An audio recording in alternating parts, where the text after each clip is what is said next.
한 주간 평안하셨습니까? 우리 옆 사람과 우리 하이파이브 오랜만에 하시면서 주님이 당신을 사랑하십니다.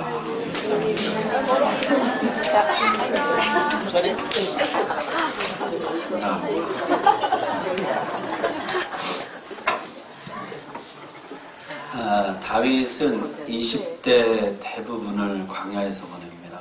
어린 나이에 왕으로 선택받고 기름 부음을 받았습니다. 블레셋이 침략해 올 때 골리앗을 물리침으로 국민적 영웅이 되었고, 왕국에 들어가 왕을 위해서 수금을 타며 찬양을 부르며 찬양 시인으로 좋은 친구로 시절을 보냈습니다. 사울 왕은 물론이고 모든 백성들에게 총애를 받았습니다. 그러나 왕의 시기와 미움을 받기 시작하면서 고난이 시작되고 도망자 신세가 되어 광야를 전전하며 살았습니다. 광야에서 보낸 세월이 무려 10년입니다. 다윗은 이제 광야 전문가가 다 되었죠. 그는 이스라엘 땅에 광야라는 광야는 다 거쳐갔습니다. 자료화면 한번 보여줘보세요.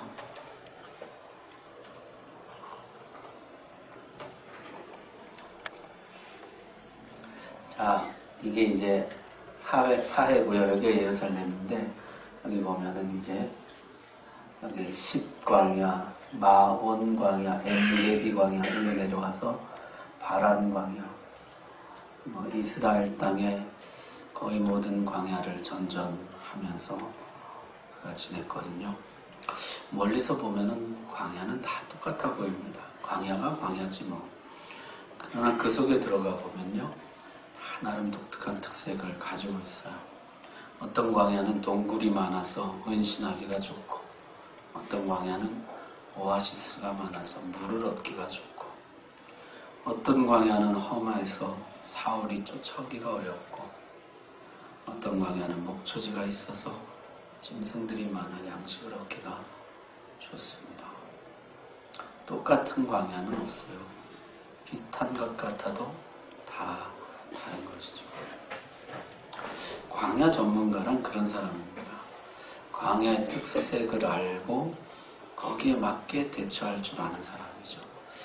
이 광야는 그렇게 가면 안 됩니다. 여기는요, 빨리 지나가야 됩니다. 머뭇거리면 안 됩니다. 반대로 이 광야는 천천히 가야 됩니다. 조급해하면 못 갑니다. 매일매일 조금씩 지나가야 합니다. 모세도 광야 전문가였죠.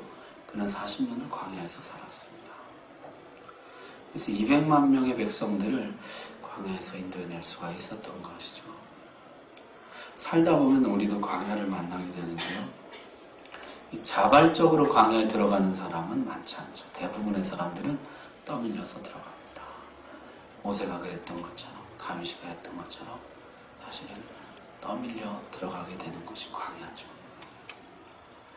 광야를 빨리 벗어나고 싶지만은 모세에게는 40년, 다윗에게는 10년, 충분한 시간이 필요한 것이 광야입니다.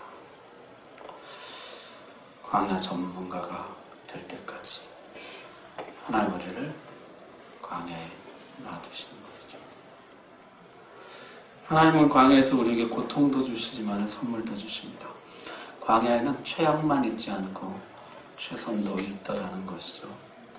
모세는 광야에서 최고의 지도자로 빚어지게 됩니다. 다윗도 광야에서 최고의 선물을 받는데요, 다윗을 따르는 사람들, 다윗 공동체가 생겨나게 됩니다. 사울을 피해서 도망치던 다윗은 블레셋 아기스 왕에게 망명하죠.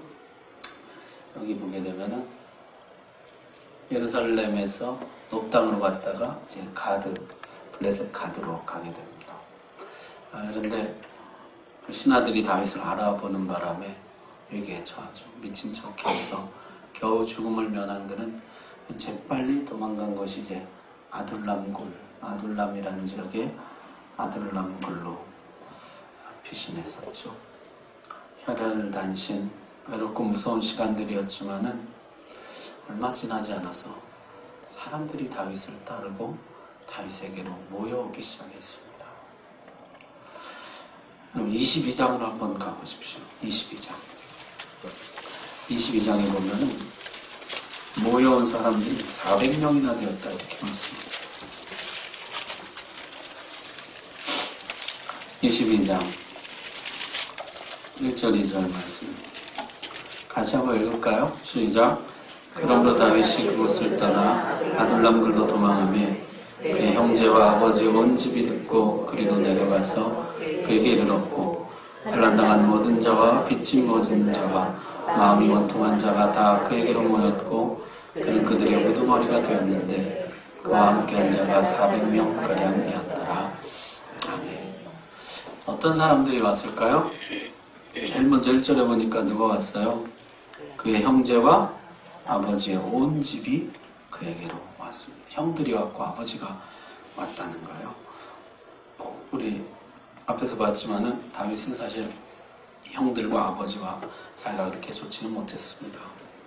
사무엘 선지자가 왔을 때 아버지는 다윗을 부르지조차 않았죠. 형들은 선지자에게 선택받지 못했는데 반해 어린 다윗은 선택받았습니다. 형들이 다윗을 좋게 생각하지 않았죠. 골리앗과의 전장에 다윗이 나타났을 때 치라는 양은 치지 않고 여기 싸움 구경하러 나왔느냐. 큰형 장자 엘리압이 책망하는 장면이 나옵니다. 그런데 지금 그 형들과 아버지가 온 가족들을 데리고 다윗에게로 온 것입니다. 아마도 이 사울 왕의 위협이 그 가족 다윗 집안 전체로 확대되었겠죠. 우리나라도 뭐 3족을 멸하느니 9족을 멸하더니 그런 말 하잖아요. 목숨의 위협을 느낀 다윗의 가족들은 다윗에게로 왔습니다. 다윗은 다시 가족과 화목하게 되었고 다윗과 그 형제들은 하나님 나라를 세우는데 함께하게 됩니다. 다윗은 이때 감격을 이렇게 노래합니다. 시편 133편이 남아있는데요. 보라 형제가 연합하여 동거함이 어찌 그리 선하고 아름다운고 머리에 있는 보배로운 기름이 수염 곧 아론의 수염에 흘러서 그의 옷깃까지 내림 같고 헐몬의 이슬이 시온의 산들에 내림 같도다. 거기서 여호와께서 복을 명령하셨나니 곧 영생이로다. 다윗은 가족들이 합류한 것에 큰 위로와 기쁨을 느꼈고 하나님이 복을 주신다. 그렇게 노래합니다. 혹시 여러분이 지금 광야에 있다면 여러분의 광야에 하나님이 이런 복을 내려주시기를 바랍니다. 혹 서먹서먹해진 가족들, 멀어진 가족들이 있다면 다시 형제가 연합하여 동거함이 어찌 그리 선하고 아름다운고 이 노래를 같이 부를 수 있게 되기를 바랍니다. 그것이 최고의 선물이었다는 것이 다윗에게 주신 하나님의 선물, 가족의 합류와 재결합, 연합. 자, 가족들 말고 또 다윗에게 합류한 사람들이 누구였습니까? 22장 2절에 보니까 환난당한 모든 자와 빚진 모든 자와 마음이 원통한 자가 다 그에게로 모였는데 이왕이면 장군들, 유력한 신하들, 엘리트들 이런 사람들이 모였으면 얼마나 좋았을까요? 환난당한 자, 빚진 자, 원통한 자들이 몰려왔습니다. 한마디로 사회의 중심부에서 밀려난 변두리 인생들이었죠. 성공하지 못한 사람들, 거절당하고 실패한 사람들, 탈락한 사람들, 억울한 사람들, 그런 사람들이 몰려들었습니다. 다윗은 광야에서 바로 이런 사람들과 함께 10년을 보냈습니다. 사랑받지 못했고 사랑스럽지도 못한 이 어중이 떠중이 모여온 사람들과 10년을 함께 보낸 결과 어떻게 되었을까요? 역대상 12장에는 이들이 어떻게 되었는지 밝혀줍니다. 30용사 중에 우두머리가 거기서 나오게 됩니다. 또한 군대 지휘관이 되어 작은 자는 백부장이요 큰 자는 천부장이라. 나중에 다윗의 나라에 유명한 지휘관들, 군대를 다스리는 백부장, 천부장들이 그 가운데 세워지게 됩니다. 22절에 이렇게 기록하고 있어요. 그때 사람이 날마다 다윗에게로 돌아와서 돕고자 하며 큰 군대를 이루어 하나님의 군대와 같았더라. 이 요압 지졸 주변인들 변두리 인생들이 모여서 큰 군대를 이루었다는 것이요. 하나님의 군대같이 되었다. 마치 마른 뼈가 일어나서 큰 군대가 되는 환상 같은 일이 일어나고 있습니다. 에스겔의 환상이 여기서는 현실이 되고 있습니다. 이스라엘 사람들을 히브리 민족이라고 그러잖아요. 히브리라는 말 자체가 떠돌이라는 뜻이에요. 이스라엘 백성들의 정체성 자체가 떠돌이들, 주변인들, 최고 엘리트 집단이 아니라 비천한 사람들, 하류층들, 변두리 인생들을 불러 모아 하나님의 백성, 하나님의 군대를 이루어 가셨다는 것이죠. 여러분, 그러고 보면요, 예수님도 그러셨어요. 예수님 주변에 있던 사람들 한번 보십시오. 어부들, 장녀들, 세리들, 변두리 인생들이었어요. 소경들. 저기 뭐죠? 다리 저는 사람, 거지. 당시 최고 엘리트 계층이었던 서기관들, 제사장들, 바리새인들이 아니었습니다. 성경은 이렇게 말씀하죠. 형제들아, 너희를 부르심을 보라. 육체를 따라 지혜로운 자가 많지 아니하며 능한 자가 많지 아니하며 문벌 좋은 자가 많지 아니하도다. 그러나 하나님께서 세상에 미련한 것들을 택하사 지혜 있는 자들 부끄럽게 하려 하시려고 세상에 약한 것들을 택하사 강한 것들을 부끄럽게 하려 하시며 하나님께서 세상에 천한 것들과 멸시받는 것들과 없는 것들을 택하사 있는 것들을 폐하려 하시나니 이는 아무 육체도 하나님 앞에서 자랑하지 못하게 하려 하십니다. 여러분, 하나님의 백성들, 교회는 원래 그런 것입니다. 떠돌이들이 모인 것이에요. 주변인들, 비천한 사람들, 죄인들이 모인 것입니다. 그런 사람들이 모여서 하나님의 백성이 되고 하나님의 군대가 되는 곳이 바로 교회입니다. 그래서 교회 안에는 보면 전부 이런 사람들 밖에는 없어요. 나는 1만 달란트 빚진 자입니다. 나는 죄인 중에 괴수입니다. 나는 모든 사람 중에 지극히 작은 자입니다. 나는 만삭 뛰어나지 못한 자같이 모자란 사람입니다. 나는 무익한 종입니다. 교회 안에는 그런 사람들로 가득합니다. 그들이 모여서 하나님의 사람이 되고 하나님의 형상을 회복하고 하나님의 영광을 나타내는 것이 바로 교회입니다. 여러분, 우리 교회 가운데 그런 역사들이 일어나기를 바랍니다. 네. 자, 이 다윗 공동체가 점점 불어나요. 27장으로 돌아와서 보십시오. 27장 2절에 보면요, 이제는 600명까지 불어났습니다.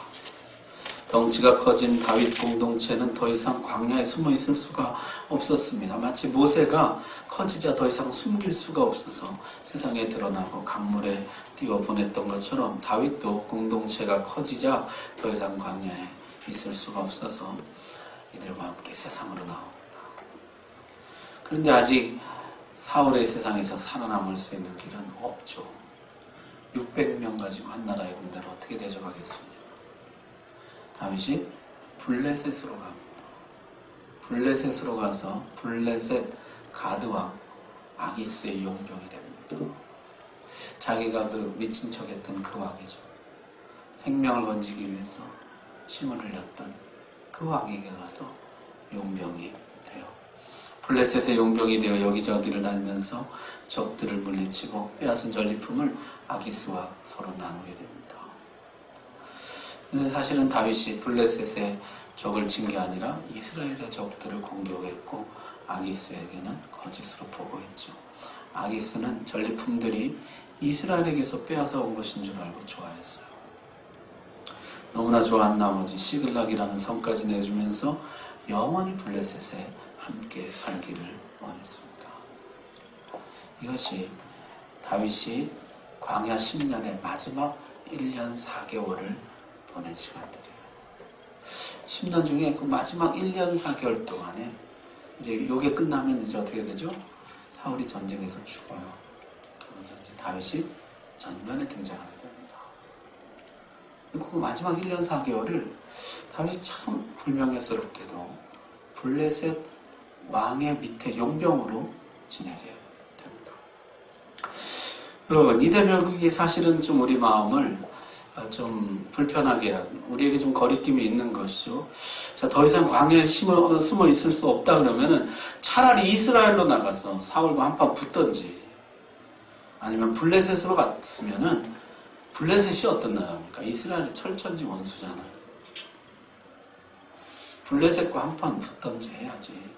블레셋의 용병이 되고 아기스 밑으로 들어가고, 그것도 모자라서 블레셋을 속이면서 겨우겨우 연명해가는 이 다윗을 우리가 어떻게 바라봐야 할까요?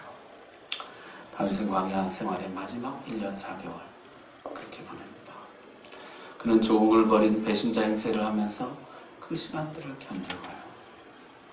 그러면서도 이스라엘의 대적들을 공격해서 이스라엘을 보호합니다. 이것이 과연 다윗에게 최선이었을까? 그런 마음이 듭니다. 여러분, 우리가요 때로 이런 때가 있어요. 가드왕 아기스의 우산 아래 머물러야 할 때가 있어요. 우리 마음은 그렇지 않은데 상황이 그럴 때가 있어요. 부당한 상사 밑에 있어야 할 때가 있습니다. 부정직한 거래처와 거래를 계속해야 할 때가 있어요. 하나님을 경멸하는 배우자와 함께 살아가야 할 때가 있습니다. 예수님을 모욕하는 부모님을 공경하며 섬겨야 할 때가 있어요. 부자가 가난한 자를 착취하고 힘 있는 자가 힘없는 자를 억압하는 사회 구조 속에서 살아야 할 때가 있습니다. 어떻게 하는 것이 신앙인다운 것일까요? 한번 장렬하게 찍소리하고 죽을까요? 정말 그게 하나님이 우리에게 원하는 일이겠습니까? 비겁하게 그러지 말고 가서 한번 부딪히고 죽어버리라고. 그것이 진짜 하나님이 우리에게 요구하시는 신앙의 모습일까요? 모세는 바로의 왕궁에서 40년을 보냅니다. 애굽인의 의복을 입고 애굽인의 음식을 먹고 애굽인의 집에서 애굽인으로 자랍니다. 다니엘도 바벨론의 학문을 배우고 그 이름까지 바벨론식으로 고칩니다. 때로는 그렇게 밖에 살 수 없는 때가 있어요. 3대째 믿는 집안에서 태어나고 나보다 신앙 좋은 배우자를 만나고 믿음의 기업에 들어가서 믿음 좋은 상사, 모범이 되는 상사를 만나고 예수 잘 믿는 거래처를 만나고 그러면야 좋겠지만 인생이 어디 그렇습니까? 광야를 지날 때가 있는 것이죠. 아기스 아래 있어야 할 때가 있는 것입니다. 그때는요, 버티는 것이 신앙이에요. 이 버티는 것이 신앙입니다. 하나님의 계획을 기다리면서 버티는 수밖에 없어요. 언젠가 하나님이 나를 다시 이스라엘로 불러내실 것이며 바로의 왕국에서 나오게 하실 것이며 바벨론에서 돌아오게 하실 때가 있음을 신뢰하고 하나님의 역사를 기다리는 것. 그것이 우리의 최선일 수가 있다는 것이죠. 여러분, 어쩌면요, 우리는 이런 신앙 이야기를 원하는지 몰라요. 근사한 이야기, 깔끔한 이야기, 좀 그럴듯한 이야기. 다윗 공동체에 사람들이 막 모여들더니 마침내 온 나라가 다 다윗에게 나와서 그의 백성이 되었더라. 그래서 싸움 한 번 하지 않고 나라를 얻었다. 이런 이야기 우리 얼마나 근사하고 좋습니까? 블레셋에 가서 600명으로 온 블레셋을 다 물리치고 그곳에 하나님 나라를 세웠다. 사울이 다윗에게 감동해가지고 항복하고 스스로 왕위를 양양 내려오고. 근데 현실의 이야기들은 그런 이야기들이야. 현실의 이야기들은 뭡니까? 아기수왕 밑에서 겨우겨우 버티며 살아가는 이야기. 여러분, 우리가 주로 듣는 이야기 뭐예요? 환난당한 이야기, 고생하는 이야기, 빚에 시달리는 이야기, 억울한 일 당한 이야기. 대신 말 거의 끝나갑니다만요, 거의 듣는 이야기는 비슷해요. 어려운 이야기, 힘든 이야기. 우리 삶이 다 그런 것이죠. 다 어렵고 힘들고, 문제가 하나 끝나면 또 문제가 오고, 그렇게 그림 같고 동화 같은 이야기들은 사실 많지 않아요. 우린 마음에 소망합니다. 그런 어려운 이야기들 말고 정말 아름다운 믿음 이야기만 가득한 거, 그런 데서 좀 살고 싶다. 진짜 근사한 믿음 이야기, 승리 이야기, 영광 이야기, 이런 이야기만 가득한 곳에서 주님을 섬기고 싶다. 그런 것은 세상에 없습니다. 제가 아세아나 신학대학에 이한영 교수님이라는 분 간증을 듣다 보니까 그분 할머니가 그렇게 기도를 많이 하는데요. 그 할머니가 그런데요. 한영아, 한영아, 세상은 고통이야. 고통이 싫으면 가서 묻혀. 그 얘기가 되게 마음에 되게 많았죠. 이 세상은 고통이에요. 고통 이야기 다. 고생하는 이야기, 환난당한 이야기, 빚에 시달리고, 부채에 시달리고, 누군가에게 무슨 빚이든지, 마음의 빚이든 사랑의 빚이건, 진짜 돈의 빚이건, 빚져서 어려운 이야기, 억울한 이야기. 그런 이야기들이에요, 우리 인생 이야기가. 완전한 이야기는 천국에만 있어요. 이 땅은 그런 이야기들로 가득합니다. 제가 우리 노예 임원이 돼서 노예를 섬기면서요, 우리 노예 여러 교회 이야기들을 듣게 돼요. 들으면서 느끼는 것은요, 겉으로 볼 때는 그렇게 멀쩡해 보이고 근사해 보이는 교회도요, 그 속사정 이야기를 들어보면 다 비슷비슷하더라고요. 성경이 말한 그대로예요. 수근수근하고 비방하고 교만하고 자랑하고 변덕스럽고 신의를 저버리고 무정하고 무자비하고, 거의 모든 교회가 다 그렇습니다. 안 그런 교회가 없어요. 천국이 없더라고요. 그런데요, 이 이야기를 듣다 보면은요, 기가 막힌 대목이 나옵니다. 하나님이 개입하시는 이야기예요.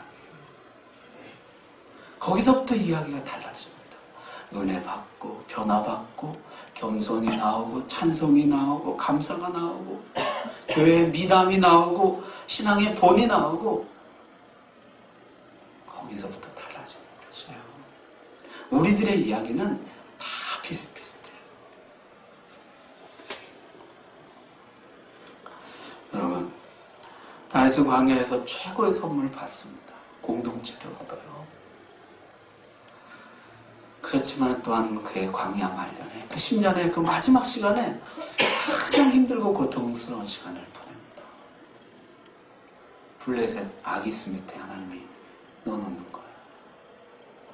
견딜 수밖에 없는, 아무것도 할 수 없고 그냥 버텨낼 수밖에 없는 시간들을 하나님이 지나게 하십니다. 그는 버텨내었고 때가 참에 하나님이 개입하셨습니다. 다윗은 마침내 그곳을 나와서 이스라엘로 돌아오게 되었고, 돌아올 때는요, 본래 기름 부으신 대로 왕으로 돌아오게 됩니다.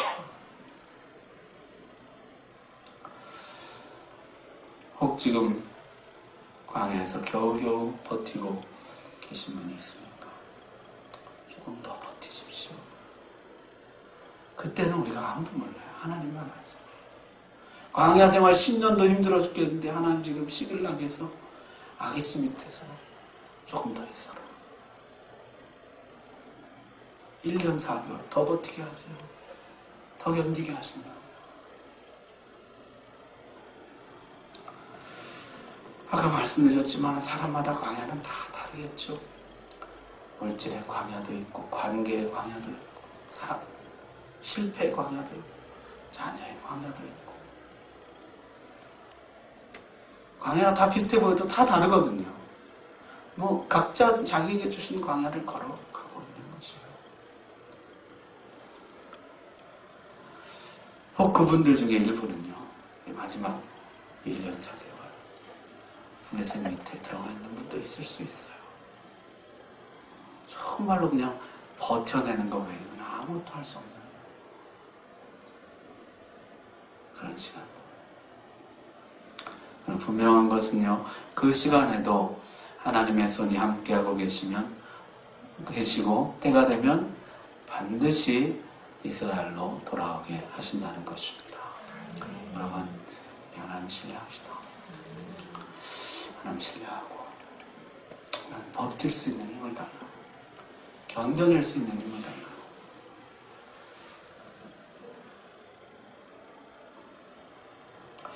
오늘 말씀 여러분의 말씀으로 받으시길 바랍니다.